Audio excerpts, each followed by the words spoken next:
ভাৰত আৰু অষ্ট্ৰেলিয়াৰ মাজত চলি থকা বৰ্ডাৰ গাভাস্কাৰ ট্ৰফিৰ তৃতীয়খন টেষ্ট মেচ ড্ৰ হয়। খেলখনত ভাৰতে টছত জয়ী হৈ অষ্ট্ৰেলিয়াক প্ৰথম বেটিং কৰিবলৈ দিয়ে।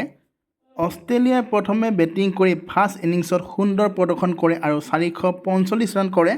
অষ্ট্ৰেলিয়াৰ হৈ ট্ৰেভিছ হেড আৰু স্মিথে এই ইনিংছটোত শতক ৰান অৰ্জন কৰে।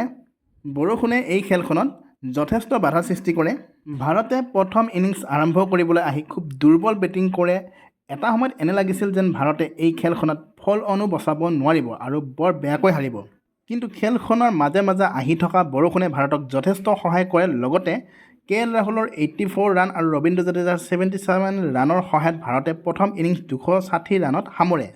কিন্তু ফাৰ্ষ্ট ইনিংছ শেষ হোৱালৈ খেলখনৰ 4টা দিন অতিক্ৰম কৰে। পিছত আজি 5 নম্বৰ দিনা অষ্ট্ৰেলিয়াই বেটিং কৰি 89 ৰান কৰে 7 উইকেটৰ বিনিময়ত আৰু তাৰপিছত ডিক্লেয়াৰ ঘোষণা কৰে। ভাৰতক বেটিং কৰিবলৈ দিয়ে যদিও বৰষুণৰ বাধা আৰু সময় শেষ হোৱাৰ বাবে খেলখন ড্ৰ হয়। এই খেলখনত যশপ্ৰীত বুমৰাহে খুব সুন্দৰ বলিং প্ৰদৰ্শন কৰে আৰু প্ৰথম ইনিংছত 6টা উইকেট আৰু দ্বিতীয় ইনিংছত 3টা উইকেট দখল কৰে মুঠ। যিয়ে নহওক ভাৰতৰ WTC ফাইনেলৰ আশা এতিয়াও সজীৱ হৈ আছে। এতিয়াও ভাৰতৰ আৰু 2খন খেল বাকী আছে আৰু খেলকেইখনত ভাৰতে হাৰিব নালাগিব।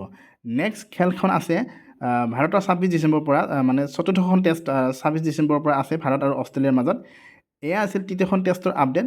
ভিডিঅ'টো ভাল লাগিলে প্লিজ সকলোৱে লাইক শ্বেয়াৰ কৰি দিয়াৰ লগতে চেনেলটো ছাবস্ক্ৰাইব কৰি দিব। ধন্যবাদ।